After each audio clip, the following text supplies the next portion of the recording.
Hello everyone. Dear student, last time we have seen the variation of g, that is acceleration due to gravity, along the surface of earth. Now today we are going to see the variation of g along the height, means above the surface of earth. So what is the effect of height on the value of acceleration due to gravity? See, as we go above the earth surface, the value of g decreases. जसं जसं आपण अर्थ सरफेसपासून वरती जाऊ तसं तसं अर्थपासून दूर गेल्यामुळे म्हणजेच डिस्टन्स वाढत गेल्यामुळे ग्रॅव्हिटेशनल फोर्स कमी होत जाणार आहे आणि ग्रॅव्हिटेशनल फोर्स जर कमी होत गेला तर जीची व्हॅल्यूसुद्धा कमी कमी होत जाईल. कारण जीची व्हॅल्यू कोणावर डिपेंड आहे? ग्रॅव्हिटेशनल फोर्सवर डिपेंड आहे. सो ग्रॅव्हिटेशन फोर्स कमी झाल्यामुळे जीची व्हॅल्यू कमी कमी होत जाईल. And at infinity g is 0. आणि जर आपण अर्थच्या सरफेसपासून इन्फिनिटी डिस्टन्सवरती किंवा इन्फिनिटी हाईटवरती गेलो तर त्या ठिकाणी जीची व्हॅल्यू आपल्याला 0 घ्यावी लागेल. Okay, then the table is given there. In that table there are 3 columns: place, height and value of g. So we can see that in that table the value of g varies along with the place. पहिला row मध्ये काय दिलं बघा, surface of earth. सरफेसवरती म्हणजे त्या ठिकाणी height किती पकडायची असते आपल्याला 0 पकडायचे, 0 हाईट आहे. तर त्या केसमध्ये जीची व्हॅल्यू किती असते? 9.8 मीटर पर सेकंड स्क्वेअर असते. आता सरफेसपासून थोडं वरती जायचं आहे, माउंट एव्हरेस्टच्या टोकावरती. म्हणजे किती किलोमीटर हाईट झाली? जवळजवळ 8.8 किलोमीटर हाईटवरती आपण असणार आहे. तर त्या ठिकाणी जीची व्हॅल्यू सेमच आहे बघा, 9.8 kilometre.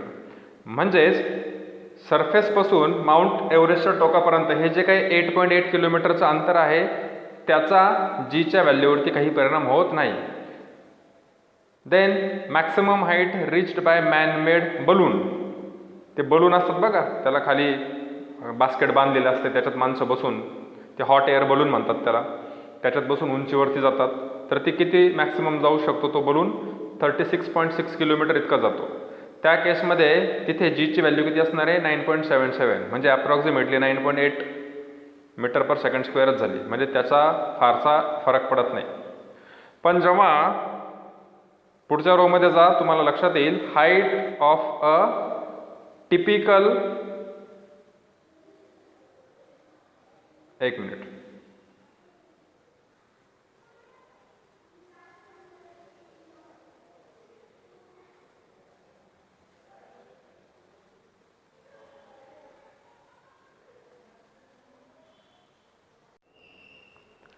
Height of typical weather satellite असं आहे तिथे पूर्ण दिसत नाही आहे. तर वेदर सॅटेलाइटची हाईट अर्थ सरफेसपासून जवळजवळ 400 किलोमीटर असते. त्या ठिकाणी जीची व्हॅल्यू मात्र चेंज झाली बघा थोडीशी. तिथे 8.7 मीटर पर सेकंड स्क्वेअर दिसते. म्हणजे हाईट जर जास्त चेंज झाली तर जीची व्हॅल्यूमध्ये थोडाफार बदल होणार आहे. 10 किलोमीटर, 20 किलोमीटर, 50 किलोमीटरने काही फरक पडत नाही. आणि शेवटचं आहे, शेवटची रो बघा, height of communication satellite. Communication सॅटेलाइटची उंची खूप जास्त असते. ती जवळजवळ 35,700 किलोमीटर पृथ्वीच्या सरफेस बसून एवढा उंचावर असतो तो. त्या ठिकाणी मात्र जीची व्हॅल्यू किती आहे? It is only 0.225 metre per second square. आता ही 35,700 किलोमीटर याला जर आपण कम्पेअर केलं अर्थच्या रॅडियस बरोबर, अर्थची रॅडियस किती आहे? 6,400 किलोमीटर आहे. मग त्या रॅडियसपेक्षा ही हाईट खूप जास्त आहे. त्याच्यामुळे जीची व्हॅल्यू काय होते? त्या ठिकाणी खूप कमी होते, फक्त 0.225 मीटर पर सेकंड स्क्वेअर एवढी भरते. मग हे ध्यानात ठेवायचं आहे तुम्ही की अर्थच्या सरफेसपासून जेवढं काही डिस्टन्स आपण वरती जातोय ते डिस्टन्स जर अर्थच्या रॅडियसपेक्षा मोठं असेल तर मात्र जीची व्हॅल्यू कमी, मेजरेबल आपल्याला मेजर करता येईल इतकी ती कमी होणार आहे.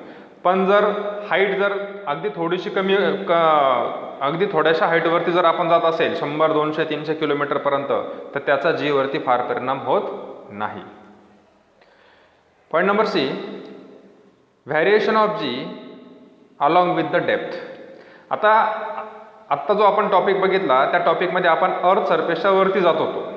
आता आपल्याला अर्थच्या पोटात जायचं आहे, खाली जायचं आहे, डेप्थमध्ये जायचं आहे. असं इमॅजिन करा की आपण खूप मोठी विहीर खोदली आहे आणि तिचं तळ कुठपर्यंत आहे, तर ज्या ठिकाणी अर्थचा सेंटर आहे तिथपर्यंत तिचं तळ आहे. आणि त्या विहिरीमध्ये आता आपल्याला खाली खाली खाली जायचं आहे आणि मग जीची व्हॅल्यू मोजत जायचं आहे की जीची व्हॅल्यूवरती काय परिणाम होतो ते आपल्याला चेक करायचं आहे. So the value of g decreases as we go deep inside the earth. तर असं लक्षात येतं जसं जसं आपण सरफेसपासून खाली जाऊ तसं तसं जीची व्हॅल्यू परत एकदा कमी कमी होत जाते. And at the centre of the earth g is 0. आणि जेव्हा आपण त्या अर्थच्या सेंटरला पोचू त्यावेळेस त्या बॉडीवरती कुठलाही ॲक्सेलरेशन ड्यू टू ग्रॅव्हिटीची व्हॅल्यू नसणार आहे, म्हणजे जीची व्हॅल्यू 0 असणार आहे. म्हणजे वेटलेसनेस कंडिशनसारखं त्या ठिकाणी त्या पर्सनला त्या बॉडीला फील होणार आहे. Is that clear? सो थोडक्यात आपण हे जे 3 पॉईंट बघितले की सरफेसवरती जी किती, सरफेसच्या वरती हाईटवरती जी किती आणि सरफेसपासून खाली डेप्थवरती जी किती. तर सरफेसवरती जी मॅक्सिमम असतो अर्थच्या सरफेसवरती. सरफेसपासून जसं जसं आपण वरती जाऊ उंचावरती तसं तसं जी कमी होत जातो. त्याचप्रमाणे सरफेसपासून खाली खाली गेल्यानंतर सुद्धा जी कमी होतो.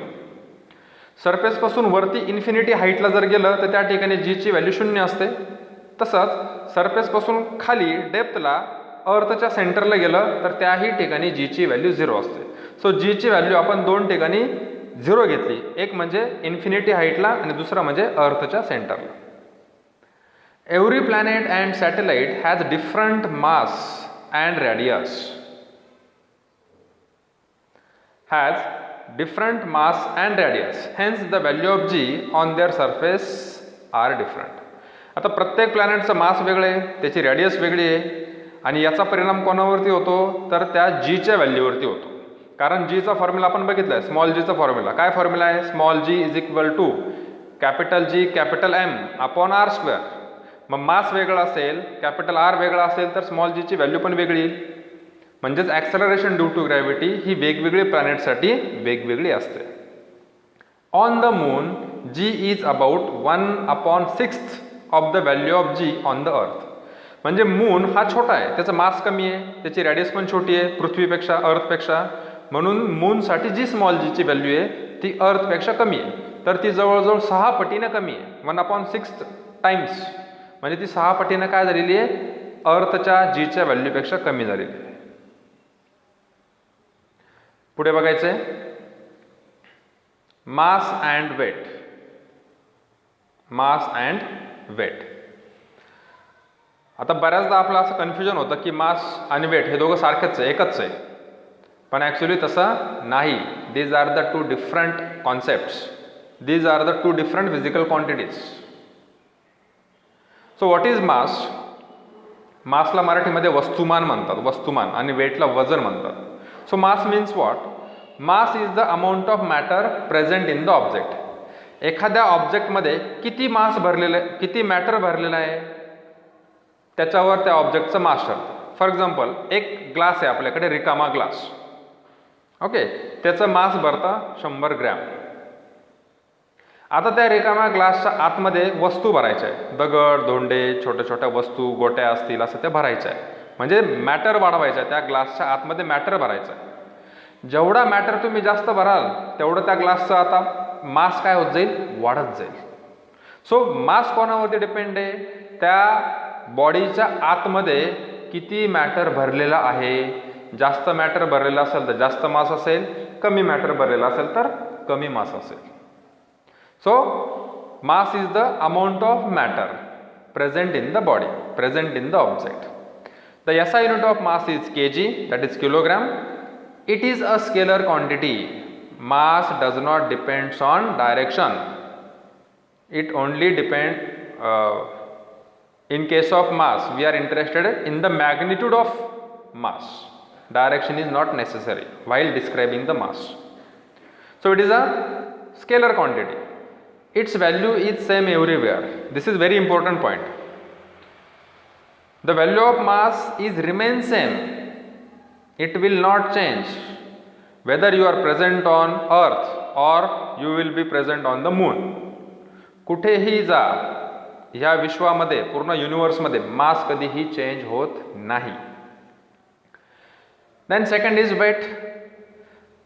It is defined as the force with which the earth attracts the object. Weight is the force. Weight हा फोर्स आहे. हा कोणता फोर्स आहे? तर ज्या फोर्सने कोणत्याही बॉडीला अर्थ स्वतःकडे खेचते तो फोर्स म्हणजे वेट आहे.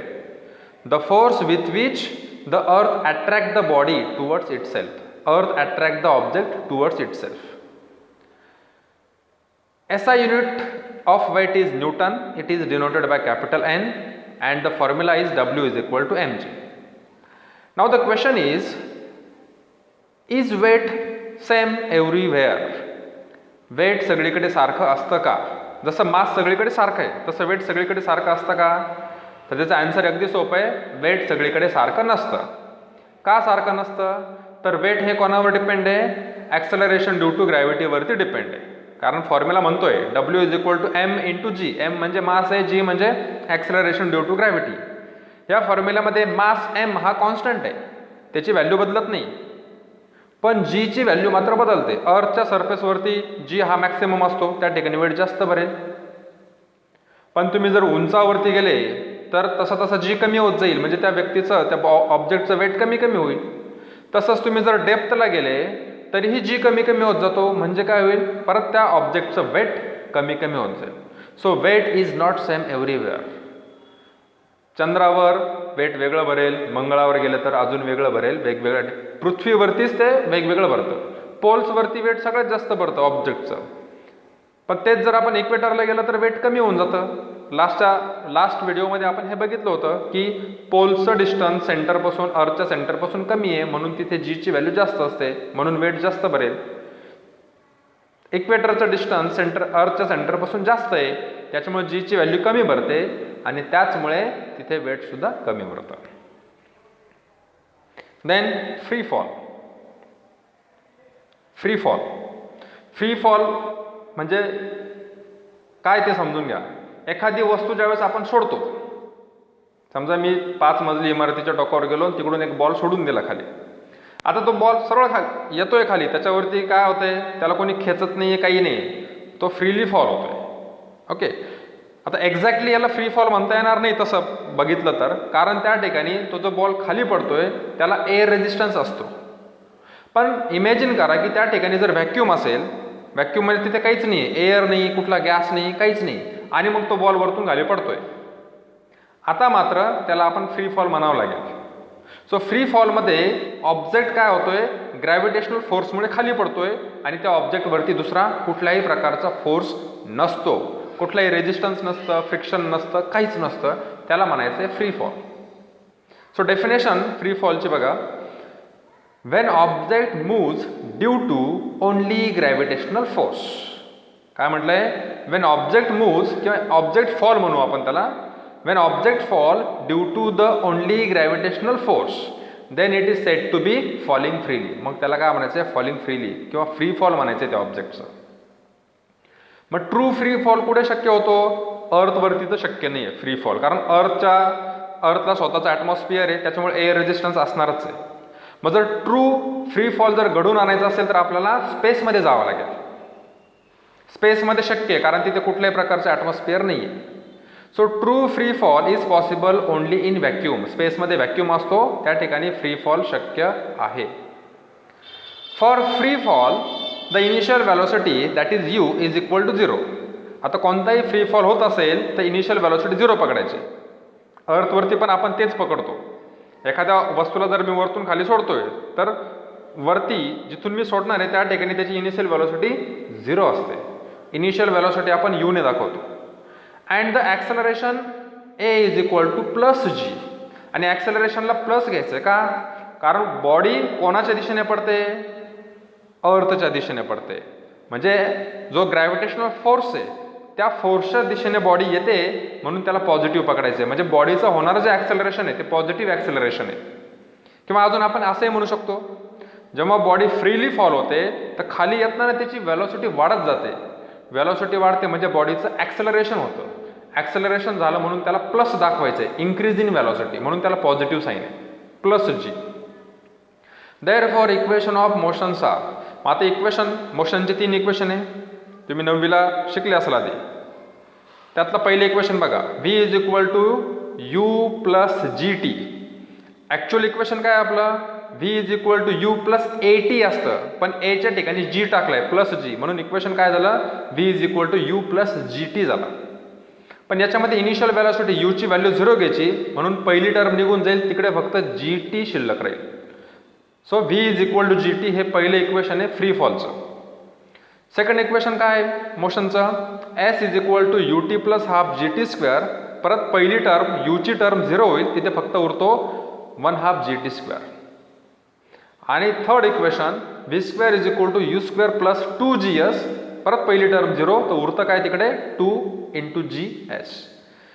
हे तिन्ही इक्वेशन कशासाठी आहे, जर एखादा ऑब्जेक्ट फ्री फॉलमध्ये असेल आणि त्याची आपल्याला इनिशियल किंवा फायनल व्हॅलॉसिटी किंवा त्याचं झालेलं डिस्प्लेसमेंट किंवा त्याचं होणारं ॲक्सेलरेशन जर काढायचं असेल, तर आपण हे इक्वेशन वापरू शकतो. देन आता फ्री फॉलमध्ये बॉडी वरतून खाली येत होती, व्हर्टिकल डाऊनवर्ड मोशनमध्ये होती. आता त्याच्या उलटं बघायचे, बॉडी खालून वरती जाणार आहे, व्हर्टिकली अपवर्ड मोशनमध्ये. So if object thrown vertically upward, वरती चाललाय आता object, then acceleration a is equal to minus g. का मायनस घ्यायचं आहे, कारण इकडे ग्रॅव्हिटेशनल फोर्सची डायरेक्शन खाली आहे आणि बॉडी चाललाय वरती, बॉडी वरती चालली, म्हणून एला रिप्लेस करायचं मायनस जी ने. आणि मायनस जी म्हणजे निगेटिव्ह ॲक्सेलरेशन आहे, कारण तुम्ही कालच्या लेक्चरमध्ये मी तुम्हाला सांगितलं की बॉडी जशी जशी खालून वरती जाईल तिचा स्पीड कमी कमी होत जाईल, वाढणार नाही, कमी होत जातो, म्हणजेच निगेटिव्ह ॲक्सेलरेशन आहे, म्हणून त्याला मायनस जी म्हटलंय. आणि त्यालाच रिटार्डेशन पण म्हणतात, negative acceleration or retardation. Then equations are, मग एच्या ठिकाणी मायनस जी जर टाकला तर इक्वेशन काय बनेल, पाठीमागचे 3 इक्वेशन बघा, v is equal to u minus g t. आता ह्या केसमध्ये इनिशियल व्हॅलॉसिटी 0 नाही आहे, कारण खालून आपण काहीतरी व्हॅलॉसिटीने फेकलंय त्या ऑब्जेक्टला, म्हणजे त्याला इनिशियल व्हॅलॉसिटी आहे. इथे यूची व्हॅल्यू 0 येणार नाही. यू फक्त कुठे 0, जर वरतून ऑब्जेक्ट खाली येत असेल डाऊनवर्ड मोशनमध्ये, तर त्याचा इनिशियल व्हॅलॉसिटी 0 असते आणि फायनल व्हॅलॉसिटी असते. आणि जेव्हा ऑब्जेक्ट खालून वरती जातो, काय परत एकदा सांगतो मी, ऑब्जेक्ट जर वरतून खाली पडत असेल तर इनिशियल व्हॅलॉसिटी 0 आणि फायनल व्हॅलॉसिटी असते. पण ऑब्जेक्ट जर खालून वरती जात असेल तर आता त्याला इनिशियल व्हॅलॉसिटी असते, पण त्याची फायनल व्हॅलॉसिटी 0 असते. हे लक्षात ठेवायचं. मग इक्वेशन कसे बनतात, v is equal to u minus g t first equation, then s is equal to u t minus half g t square second equation, and last one v square is equal to u square minus 2GS, equation number 3. The moon and the artificial satellites are moving only under the influence of the gravitational field of the earth, thus they are in free fall. Moon असेल किंवा artificial satellites असतील, ते स्पेसमध्ये व्हॅक्यूममध्ये आहे आणि त्यांच्यावरती फक्त आणि फक्त ग्रॅव्हिटेशनल फोर्स अप्लाय असतो, बाकी कुठलाही फोर्स नसतो. आणि त्या ग्रॅव्हिटेशनल फोर्सच्या दिशेने ते खेचले जात असतात, पडत असतात, म्हणून त्यांचं जे फॉलिंग आहे, त्यांचं जे फॉल होत आहे त्याला म्हणायचं आहे फ्री फॉल. सो मून हा फ्रीली फॉलिंग ऑब्जेक्ट आहे. आर्टिफिशियल सॅटेलाइट्स हे सुद्धा फ्रीली फॉलिंग ऑब्जेक्ट्स आहेत. Then gravitational potential energy. Potential एनर्जीचे डेफिनेशन बघू आता आपण. एनर्जीचे 2 प्रकार असतात, kinetic energy and potential energy. Okay, kinetic energy म्हणजे कोणती, the energy possessed by body due to its velocity. एखाद्या बॉडीला त्याच्या व्हॅलॉसिटीमुळे जी एनर्जी मिळते ती म्हणजे कायनेटिक. पण आपण इकडे कायनेटिक नाही बघत आहे, तर पोटेन्शियल बघायचे आपल्याला. तर पोटेन्शियल म्हणजे कोणती, the energy possessed by body due to its position. किंवा त्याला इथं बघा पीपीटीमध्ये मी काय म्हटलंय, the energy stored in an object because of its position. एखाद्या ऑब्जेक्टला जर त्याच्या पोझिशनमुळे एनर्जी मिळत असेल तर त्या एनर्जीला काय म्हणायचं आहे, पोटेन्शियल एनर्जी म्हणायचं आहे. कसं, समजा एखादा ऑब्जेक्ट आहे, त्याला मी आता कुठे ठेवलेलं आहे, अर्थच्या सरफेसवरती, हाईट 0 आहे, तर त्या केसमध्ये आपण त्याची एनर्जी काय, पोटेन्शियल एनर्जी 0 पकडतो. पण त्याच ऑब्जेक्टला जर मी 100 फुटावरती उंचीवरती ठेवलं, आता त्याला हाईट मिळाली 100 फीट, आता त्याला पोटेन्शियल एनर्जी असणार आहे, लक्षात घ्या. सो ऑब्जेक्टची पोझिशन काय, त्याच्यानुसार त्याची पोटेन्शियल एनर्जी चेंज होते.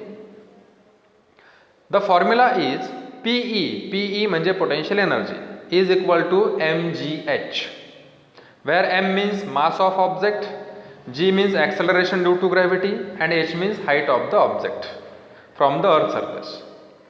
From this formula we can say that mass and g is constant. हे दोघं तर कॉन्स्टंट आहे. उरतं कोण? h म्हणजे हाईट उरतो. म्हणजे याच्यावरून आपण असं म्हणू शकतो की बॉडीची पोटेन्शियल एनर्जी ही हाईटवरती डिपेंड असते. हाईटशी डायरेक्टली प्रोपोर्शनल आहे. More is the height, more is the potential energy, like this. आणि झिरो जर हाईट असेल तर पोटेन्शियल एनर्जी झिरो पकडायची. The above formula is used for distances which is smaller than the earth radius. पण हे मात्र लक्षात ठेवायचं, हा फॉर्म्युलाचा वापर कधी वापरायचा? ज्या वेळेस जी काही आपण हाईट पकडतोय ती ऑब्जेक्टची ती जर अर्थच्या रॅडियसपेक्षा छोटी असेल तर हा फॉर्म्युला ॲप्लिकेबल आहे. म्हणजे 10 kilometre height, 20 kilometre height, 100 kilometre height इथपर्यंत ठीक आहे. कारण ही 100 किलोमीटर अर्थची रॅडियस किती आहे? 6400 किलोमीटर आहे. ओके, मग त्या तुलनेमध्ये ही हाईट कमी आहे 100 किलोमीटर, तर हा फॉर्म्युला त्या ठिकाणी वापरायचा. पण ज्यावेळेस हाईट खूप मोठी असेल, अर्थच्या रॅडियस एवढी किंवा अर्थच्या रॅडियसपेक्षा मोठी, मग त्यावेळेस काय? तर बघा पुढे. But for large value of h that is height the value of g decreases. जर हाईट जर खूप जास्त झाली, आता अर्थच्या रॅडियसपेक्षा पण जास्त असेल, तर त्या केसमध्ये समजा खूप हाईट आहे, आता जीची व्हॅल्यू काय होऊन जाईल? त्या ठिकाणी खूप कमी होऊन जाईल. आणि जीची व्हॅल्यू जर कमी झाली तर बघा तो पोटेन्शियल एनर्जीचा फॉर्म्युला, तो वरचा जर फॉर्म्युला वापरला, जीची व्हॅल्यू जर कमी झाली तर पोटेन्शियल एनर्जी कमी कमी होत जाते. समजतं की मी काय म्हणतोय? आधी आपण काय बघितलं? हाईट वाढली तर पोटेन्शियल एनर्जी वाढत होती. पण जर मी डिस्टन्स, ती हाईट जर खूप वाढवत नेली, खूप 5000 किलोमीटर, 10,000 किलोमीटर अशी, तर त्या केसमध्ये 5000 किलोमीटरला किंवा 10,000 किलोमीटरला जीची व्हॅल्यू किती असेल? एकदम स्मॉल असेल. मग तसं जर बघितलं तर पोटेन्शियल एनर्जीची व्हॅल्यू कमी होऊन जाईल मग. So g decreases when height is very large, hence the value of potential energy zero there.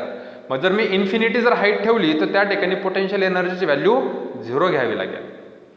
दस for smaller distances that is heights the potential energy.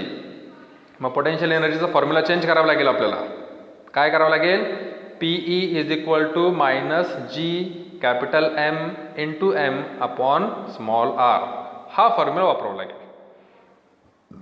आणि यालाच कसं लिहिता येईल? Minus G M m upon R plus h. कारण small आरचा formula काय? Small r is equal to capital R plus h असतो. Then escape velocity. एस्केप होणे म्हणजे काय? सुटका होणे. एस्केप म्हणजे सुटका होणे. आता ही व्हेलॉसिटी, जी एस्केप व्हेलॉसिटी, याच्यामध्ये कोणाची तरी सुटका होणार आहे. कोणाची सुटका होणार आहे? तर कुठल्या तरी ऑब्जेक्टची किंवा कुठल्या तरी सॅटेलाइटची सुटका होणार आहे. कोणापासून सुटका होणार आहे? तर अर्थच्या ग्रॅव्हिटेशनल फोर्सपासून त्याची सुटका होणार आहे किंवा त्याची सुटका आपल्याला करायची आहे. आता बघा, एखादा बॉल आहे आपल्याकडे, टेनिसचा बॉल, त्याला तुम्ही वरती फेकलाय. ग्राउंडवरती तुम्ही क्रिकेट मॅच खेळताय, तुम्ही त्याला वरती फेकला. बॉल वरती जातो आणि परत खाली येऊन पडतो. तुम्ही दुसऱ्यांदा अजून जोरात फेकला, ताकद लावून फेकला, तो अजून जास्त वरती जाईल, परत मात्र खालीच येऊन पडेल. तिसऱ्यांदा अजून फेकला, खूप ताकद लावून फेकला, कितीही ताकद लावून फेका, तो काय होतो? वरती जातो आणि शेवटी खाली येऊन पडतो. का खाली येऊन पडतो? कारण ग्रॅव्हिटेशनल फोर्स आहे आणि तुम्ही लावलेली ताकद कमी पडते. कोणापेक्षा कमी? त्या ग्रॅव्हिटेशनल फोर्सपेक्षा कमी पडते. म्हणून तो बॉल सर्टन हाईटपर्यंत जातो आणि शेवटी खालीच येऊन पडतो. मग तुम्हाला काय करावं लागेल? असा काहीतरी मशीन वापरून, असं काहीतरी ट्रिक वापरून तो बॉल एवढ्या जोरात फेकावा लागेल की तो डायरेक्ट ग्रॅव्हिटेशनल फोर्सच्या, त्या अर्थच्या ग्रॅव्हिटेशनल फोर्सच्या बाहेर निघून जाईल. आणि एकदा की तो त्या ग्रॅव्हिटेशनल फोर्सच्या बाहेर निघून गेला, आता मात्र तो त्या अर्थकडे अट्रॅक्ट होणार नाही किंवा अर्थवरती पडणार नाही. मग तो जर असा बाहेर निघून जात असेल, याचा अर्थ तो एस्केप झाला. आणि ज्या व्हेलॉसिटीने आपण त्याला फेकलं होतं त्याला आपण आता काय म्हणणार? एस्केप व्हेलॉसिटी म्हणणार. So see the definition. It is the minimum velocity given to object so that it can escapes from earth's gravitational force. त्या ऑब्जेक्टला ज्यावेळेस आपण अर्थच्या सरफेसवरून फेकतोय म्हणजे प्रोजेक्शनच्या वेळेस, कुठल्याही ऑब्जेक्टला ज्यावेळेस आपण फेकतो म्हणजे त्याचं प्रोजेक्शन करतोय, सो ही मिनिमम व्हॅलॉसिटी आपण त्या ऑब्जेक्टला द्यायची प्रोजेक्शनच्या वेळेस, जेणेकरून तो काय झाला पाहिजे, अर्थच्या ग्रॅव्हिटेशनल फोर्सच्या बाहेर निघून गेला पाहिजे. त्या व्हॅलॉसिटीला म्हणायचं आहे escape velocity. So formula is, ना we have to derive formula of escape velocity. काय म्हणतोय, for an object of mass m, एक ऑब्जेक्ट आहे त्याला आपल्याला एस्केप करायचं आहे ग्रॅव्हिटेशनल फोर्सपासून अर्थच्या, त्या ऑब्जेक्टचं मास आहे स्मॉल एम. त्यातला फर्स्ट पॉईंट आहे, Wien object is present on the surface, object आता कुठे आहे, अर्थच्या सरफेसवरती. मग त्याची कायनेटिक एनर्जी किती, तर त्याची कायनेटिक एनर्जी आहे 1/2 mv एस्केप स्क्वेअर. त्याला आपण कोणती व्हॅलॉसिटी देणार आहे, एस्केप व्हॅलॉसिटी देणार आहे, तरच तो फ्री होणार आहे. म्हणून व्हॅलॉसिटीला म्हटलं आहे व्ही एस्केप आणि त्याचा स्क्वेअर. हा कायनेटिक एनर्जीचा फॉर्म्युला. पोटेन्शियल एनर्जी किती आहे त्या ठिकाणी, तर इतक्यात आपण फॉर्म्युला बघितला -GMM upon capital R. Capital R का घेतला, एच कुठे गेला, तर तो ऑब्जेक्ट कुठे आता अर्थच्या सरफेसवरती आहे आणि सरफेसवरती म्हणजे हाईट 0 आहे म्हणून हाईट काढून टाकली, एच काढून टाकला, फक्त तिथे कॅपिटल आर शिल्लक राहील. मग टोटल एनर्जी काढायची त्या ऑब्जेक्टची. टोटल एनर्जी म्हणजे kinetic energy plus potential energy. मग करा दोघांचे addition, 1/2 mv escape square plus -GMM upon R. आता प्लस मायनस म्हणजे ते मायनसच होणार आहे. So TE means total energy is equal to 1/2 mv escape square -GMM upon R. आणि ही जी टोटल एनर्जी आहे त्याला E1 म्हणायचं आहे, E1. देन आता एस्केप केल्यानंतर तो कुठे जाणार आहे, असं इमॅजिन करा की तो ऑब्जेक्ट आता इन्फिनिटीला जाईल, इन्फिनिटी हाईटला जाईल. So at infinity distance from the earth surface, मग इन्फिनिटीला त्या ऑब्जेक्टची कायनेटिक एनर्जी असणार आहे 0, कारण तिथे त्या ठिकाणी जाऊन तो थांबेल ना इन्फिनिटीला, ओके नाही, कारण त्याची व्हॅलॉसिटी जर 0 नाही झाली तर मग तो इन्फिनिटीच्या पण पुढे जाईल. पण इन्फिनिटीच्या पुढे काही असतं का, इन्फिनिटी हा शेवटचा पॉईंट आहे, तो तिथेच जाणार आहे म्हणजे तिथे त्याची व्हॅलॉसिटी 0 होणार आहे. मग व्हॅलॉसिटी 0 म्हणून कायनेटिक एनर्जी पण 0. देन पोटेन्शियल एनर्जी पण 0 असते इन्फिनिटीला, कारण जीची व्हॅल्यू 0 असते इन्फिनिटीला. जी 0 म्हणून पोटेन्शियल एनर्जीचा फॉर्म्युला जर आपण वापरला तर तोही 0च होईल, पोटेन्शियल एनर्जी 0. मग काढायची टोटल एनर्जी E2, परत दोघांची ॲडिशन करायची, KE प्लस PE, 0 प्लस 0 म्हणजे total energy 0. From the principle of conservation energy. आता प्रिन्सिपल ऑफ कन्झर्वेशन एनर्जी काय सांगतं आपल्याला, की जेवढी ग्राउंडला त्याची एनर्जी असेल, टोटल एनर्जी त्या ऑब्जेक्टची, ती कोणाची इतकी असेल, it is equal to the total energy of object at infinity. म्हणून E1 is equal to E2 येईल, म्हणजे दोघंकडची ग्राउंडवरती अर्थ सरफेसवरती आणि इन्फिनिटीची एनर्जी सारखी, म्हणून E1 is equal to E2 केलं आहे. मग टाकायच्या दोघांच्या व्हॅल्यूज, ते फॉर्म्युला टाकायचं आहे, 1/2 mv escape square -GMM upon R is equal to 0. आणि यालाच आता सॉल्व करायचं आहे. सॉल्व केल्यावर असं मिळतं, v escape square is equal to 2GM upon R. Therefore v escape म्हणजे अंडररूट घ्यायचं आहे त्याचं, is equal to under root of 2GM upon capital R. But बघा पुढच्या स्लाइडला, बट आपण स्मॉल जीचा फॉर्म्युला बघितला आहे, ॲक्सेलरेशन ड्यू टू ग्रॅव्हिटीचा फॉर्म्युला. तो फॉर्म्युला काय असतो, capital G capital M upon capital R square. या फॉर्म्युलाला थोडंसं मॉडिफाय करायचं कॅपिटल G कॅपिटल M साठी. मग तो खालचा जो आर स्क्वेअर आहे RHSचा, तो LHSला जाईल, तिकडे तो स्मॉल जीला मल्टिप्लाय होईल. So capital GM is equal to small g capital R square होईल. आणि आता ही GMची जी व्हॅल्यू आहे ती पाठीमागच्या फॉर्म्युल्यामध्ये टाकायची V एस्केपच्या. बघा तो फॉर्म्युला परत मी एकदा लिहिलेला आहे, V escape is equal to under root 2GM upon capital R. GMच्या ठिकाणी टाका small g capital R square. मग वरती पण कॅपिटल आर आहे, खाली कॅपिटल आर आहे, वरचा एक कॅपिटल आर कॅन्सल करून टाका, खालचा पण कॅन्सल करा, तिथे उरतो 2 स्मॉल जी कॅपिटल आर अंडररूटमध्ये. आता G हा कॉन्स्टंट आहे, त्याची व्हॅल्यू किती आहे, 9.8 आहे. आर कॅपिटल आर ही अर्थची रेडियस आहे, त्याची व्हॅल्यू 6.4 × 10⁶ आहे. टाका त्या व्हॅल्यू आणि हे जर सॉल्व केलं then we will have the answer 11.2 km/s.